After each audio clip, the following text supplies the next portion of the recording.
बिहार विधानसभा चुनाव से पहले सत्ताधारी एनडीए गठबंधन के लिए बड़ी मुश्किल तब खड़ी हो गई जब मोकामा से जेडीयू के उम्मीदवार और बाहुबली नेता अनंत सिंह को दुलार चंद यादव हत्याकांड में गिरफ्तार कर लिया गया।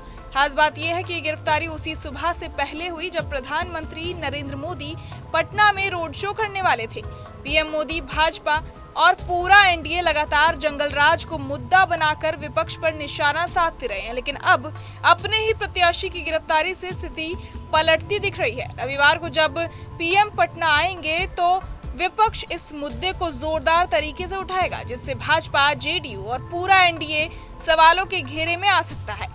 जेडीयू प्रत्याशी की गिरफ्तारी न सिर्फ गठबंधन की छवि खराब करेगी, बल्कि चुनावी समीकरणों पर भी असर दिखने की पूरी संभावना है।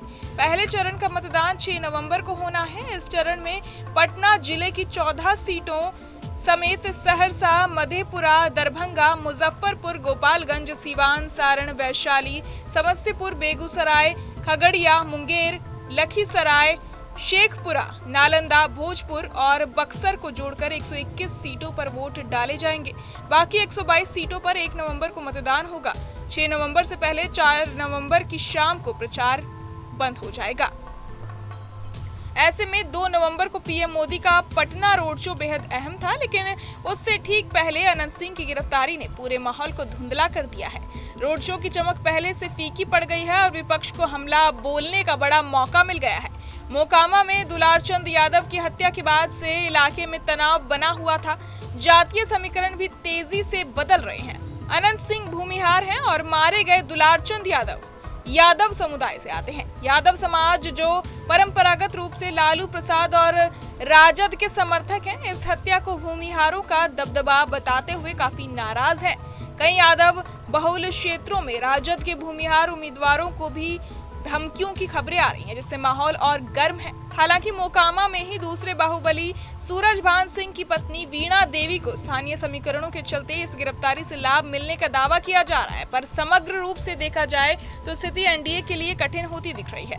राजद ने 6, कांग्रेस ने 7 और सीपीआई ने 2 भूमिहार उम्मीदवार उतारे हैं। यादव बहुल सीटों पर खड़े भूमिहार प्रत्याशियों के लिए तनाव और चुनौती दोनों बढ़ गए हैं। जेडीयू उम्मीदवार की गिरफ्तारी ने एनडीए को तगड़ा झटका दिया है। आने वाले 3 दिनों रविवार, सोमवार और मंगलवार में ही प्रचार बचे हैं, उसके बाद जनसंपर्क और फिर मतदान। ऐसे समय में प्रत्याशी की गिरफ्तारी से एनडीए का संदेश कमजोर होता दिख रहा है। रविवार को जमानत मिलना भी मुश्किल माना जा रहा है, इसलिए चुनाव प्रचार पर इसका नकारात्मक असर पड़ेगा। एनडीए लगातार महागठबंधन को जंगल राज के नाम पर घेरता है, लेकिन अब 2020 में राजद के टिकट पर जीत कर आए और बाद में जेडीयू में शामिल हुए अनंत सिंह पर उठते सवाल गठबंधन की नैतिकता पर भी चोट करेंगे। उनकी बाहुबली छवि और अब गिरफ्तारी से एनडीए के उम्मीदवारों का मनोबल कमजोर पड़ेगा। यादव वोट की जो उम्मीद कहीं कहीं एनडीए को थी, वो इस घटनाक्रम के बाद लगभग खत्म मानी जा रही है।